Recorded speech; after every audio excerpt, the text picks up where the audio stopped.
Good morning, friends.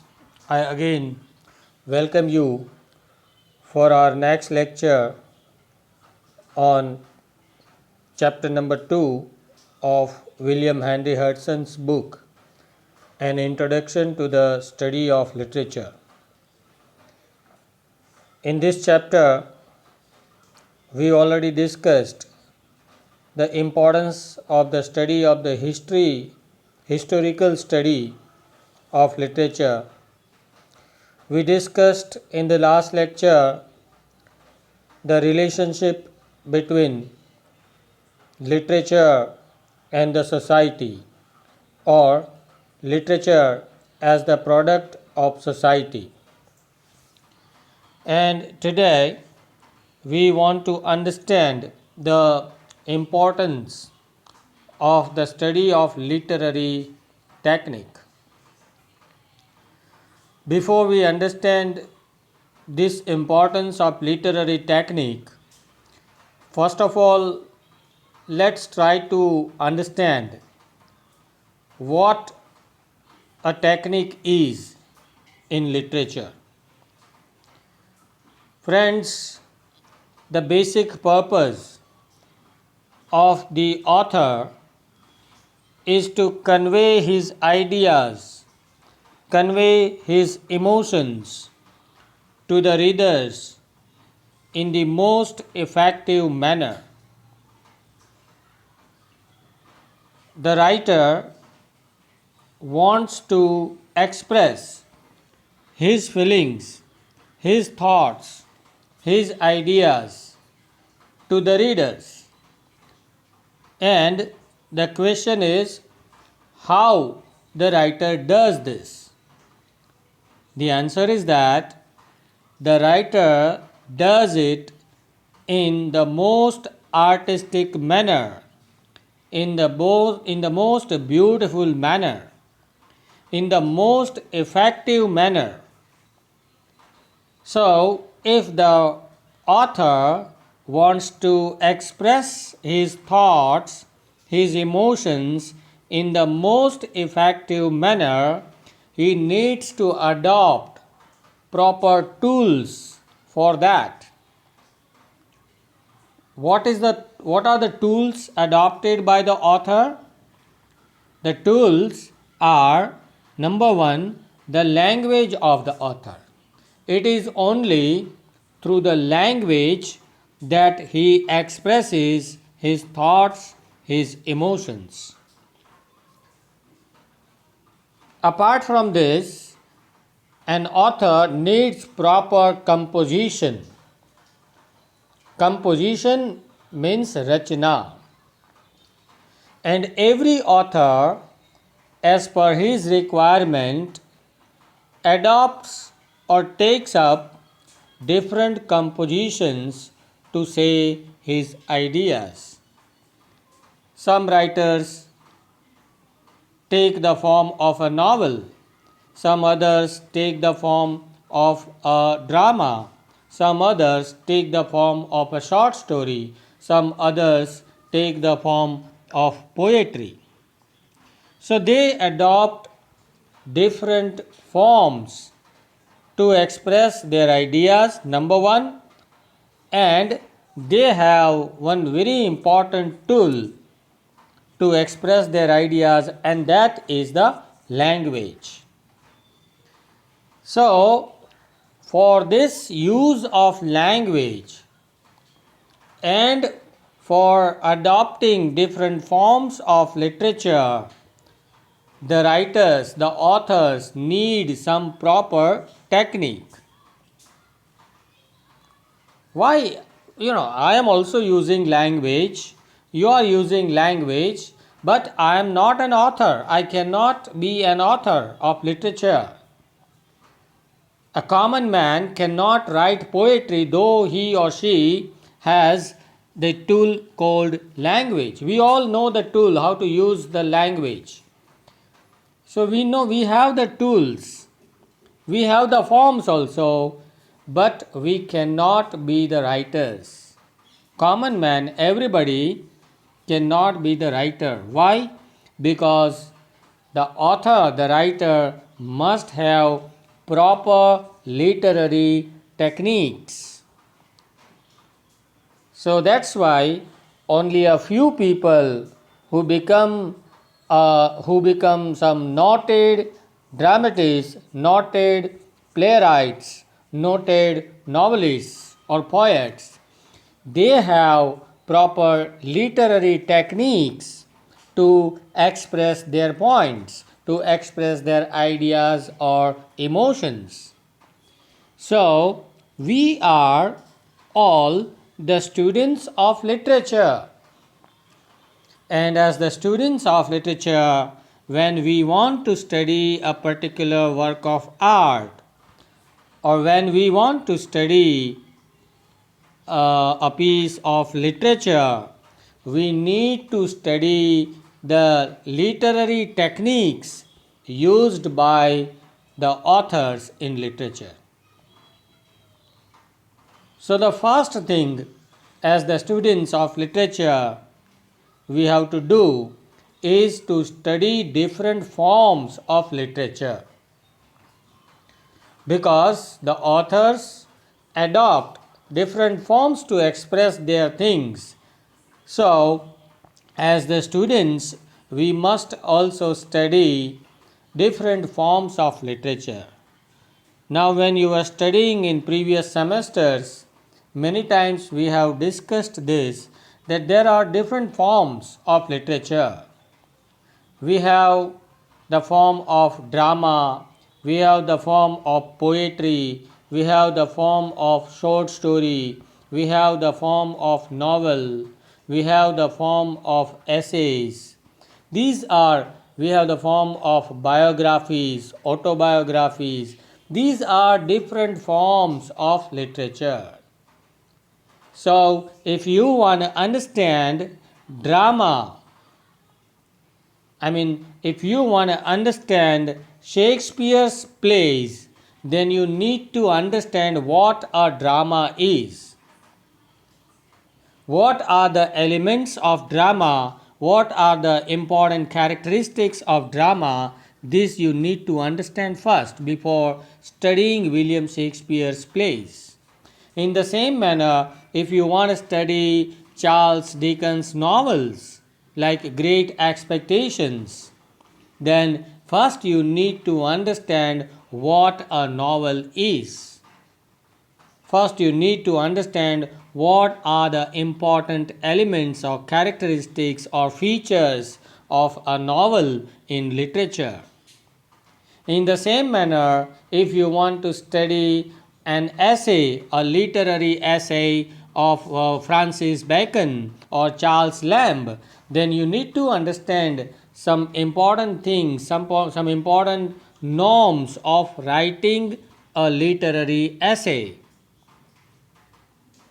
So, the point is that, when you want to study a poetry, you need to study what a poetry is. Not only this, you need to study different types of poetry. Say, for example, when you were in semester 1 or 2, you studied John Milton's sonnet on his blindness. Now, on his blindness is number one, it is a poetry. So, you need to know what a poetry is. Number two, it is a lyric. You need to know what a lyric is. Number three, it is a sonnet. So, you need to know what a sonnet is and what different types of sonnets are. Shakespearean sonnet, Petrarchan sonnet, Miltonic sonnets. So, the first thing as a student of literature we need to do is that we need to find out which kind of literature it is. If it is a novel, then you have to understand the form of novel first. If it is a poem, then you need to understand what a poem is in English literature. Not only this, you need to understand different types of poetry, various elements of different types of poetry. So, this is the first thing. As the students of literature, we must understand the form of literature. Number two, we need to study the diction. Why? Because the authors, when they want to express their ideas, their thoughts, their emotions in literature, they use the tool called diction. Diction means the choice and arrangement of words. I repeat it again. Diction means the choice and arrangement of words in literature. So when you are studying any work of art, you need to find out, you need to study this technique, what kinds of words are chosen by the writer to express his point, how they are properly, whether they are properly arranged in sentences or not. This also you need to understand. Why? Because diction plays a very important role in making a work of art a beautiful work of art. Not only this, number three, 1 minute. Yeah. Not only this, number three, number one, studying the forms of literature. Number two, studying the use of diction in literature. Number three, use of figures of speech. You know, I am using English language and John Keats is also using English language. But I am not a poet. Why? Because my use of language is just a conversational use of language. And John Keats' use of language is full of figures of speech. Okay, every work of art has to have some figures of speech in it, right? Why? Because the use of figures of speech makes it look more beautiful. Not only this, use of figures of speech makes it more impressive, more emphatic. So, when an author wants to express his ideas in the most effective manner, then he or she has to use some figures of speech. And as a student of literature, we must understand this use of figures of speech in literature. Because if we don't know what is assonance, if we don't know what is the use of alliteration, if we don't know the use of metaphor, then we won't be able to understand and enjoy literature. Say, for example, a poet uses hyperbole. Say, for example, William Shakespeare in one of his plays, Macbeth, uses this dialogue. Lady Macbeth, who is a character in the play Macbeth, says that all the perfumes of Arabian Sea cannot sweeten my little hands. Okay, here there is a use of hyperbole. But when we don't understand this use of hyperbole, we won't be able to understand and enjoy that particular portion of Macbeth. So it is very important for us to understand the use of different figures of speech in literature. Apart from this, we must also study some allusions, some references are there in every literature. Right? Say, for example, when you read John Milton's works, John Milton's Paradise Lost, which is an epic, you find so many allusions, so many references to the Bible. You find so many references to the Greek mythology. So if you are not much aware with the Greek mythology, if you don't know the story of Bible, then you won't be able to understand John Milton's Paradise Lost in the truest sense of the word.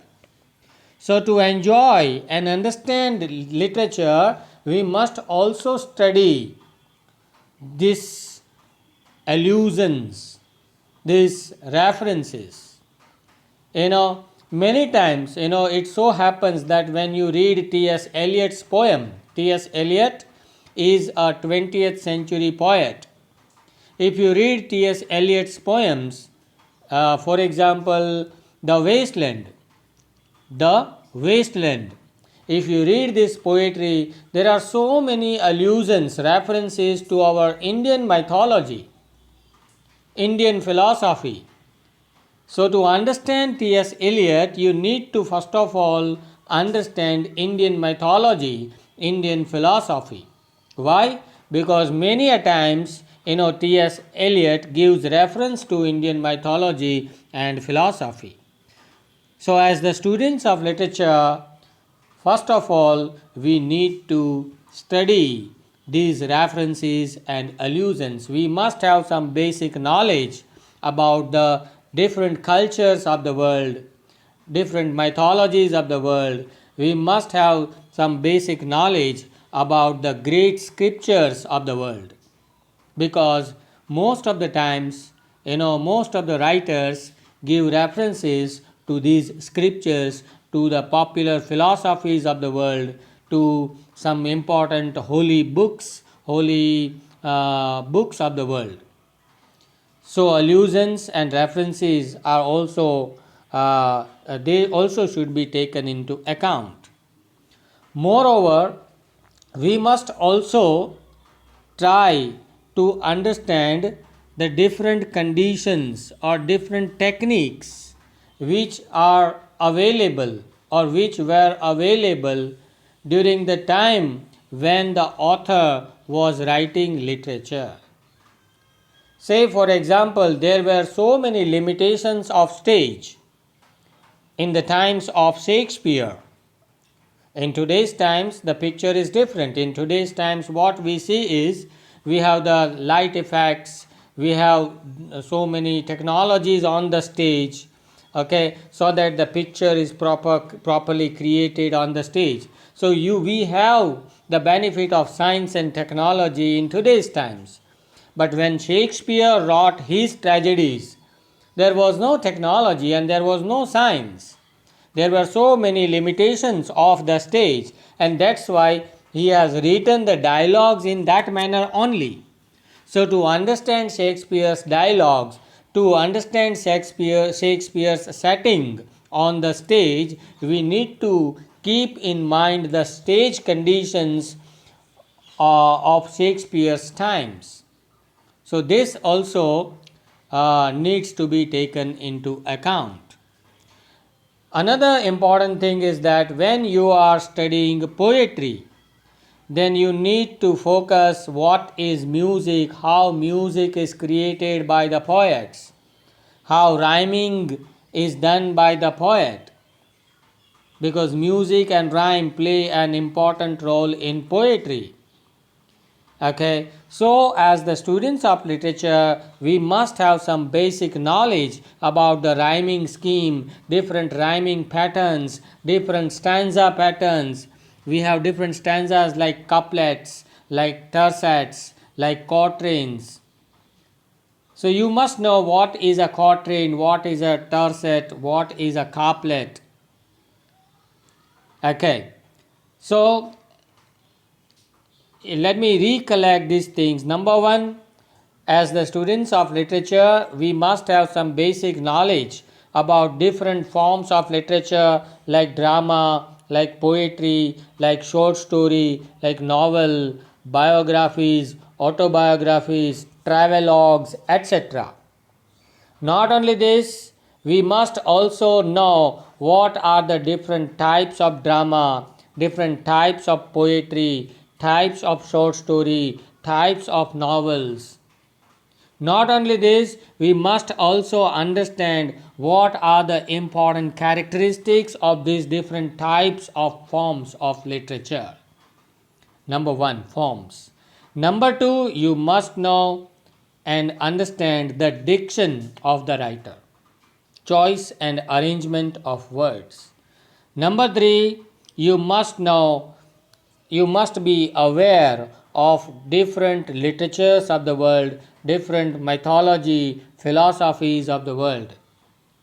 Why? Because there are hundreds of references to different literatures, to different philosophies of the world, popular philosophies of the world, popular scriptures of the world.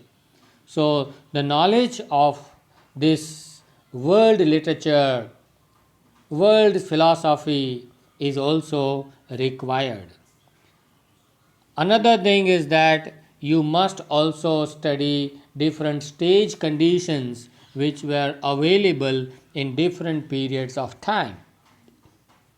You must have some knowledge about how music is created, how rhyming is done, how stanzas, different types of stanzas, and how these stanzas are made by the poets. Not only this, we must also have the knowledge of the use of figures of speech in literature. Another important thing is that, which is the last thing that I want to discuss, is that you can study literature in three different manners. Why? Because there are three different techniques of studying literature, and these three different techniques are the intellectual elements, the emotional elements, and the aesthetic elements. Intellectual elements, means how the precision, the brevity means shortness, okay, how the brevity is done in literature, how the words are used correctly and properly, lucidity and clarity, how this lucidity and clarity is done by the author, that you need to find out when you are studying a work of art. At the same time, we must focus on some emotional elements. Why? Because emotional elements make the work of art a forceful work of art, an impressive work of art. So you must try and see whether there is force, energy, or suggestiveness in that work of art or not, because it helps the writer in conveying not just his thought but also his feelings. And the last one is the aesthetic element. Aesthetic elements, they include the use of music, the grace, beauty, or charm, mainly in poetry, because music is an element of poetry, not of novel or other forms of literature. So, when you are studying poetry, you must find out whether there is proper music or not, whether there is proper grace, beauty, or charm or not. So, friends, these are the different techniques of studying literature, and it is very important to study the literary techniques as the students of literature. Let me recall the whole let me recall the whole discussion again. Number one, the forms: drama, poetry, short story, novel. You must have the knowledge of these forms. Number two, you must know different types of forms, different types of drama, types of poetry, types of short story, etc. Number three, you must know the use of diction. Number four, use of figures of speech. Number five, different references or allusions. So you must have the knowledge of world literature, knowledge of the different cultures, different scriptures, holy books of the world. Number 6, you must know the limitations of the stage when you are studying drama. Okay, and number 7, you must know the importance of the use of meter, rhyme, or music when you are studying any poetry. Okay, so here we come to the end of this discussion on the importance of study of literary techniques. If you have any questions, you feel free to ask me on my WhatsApp number. Thank you.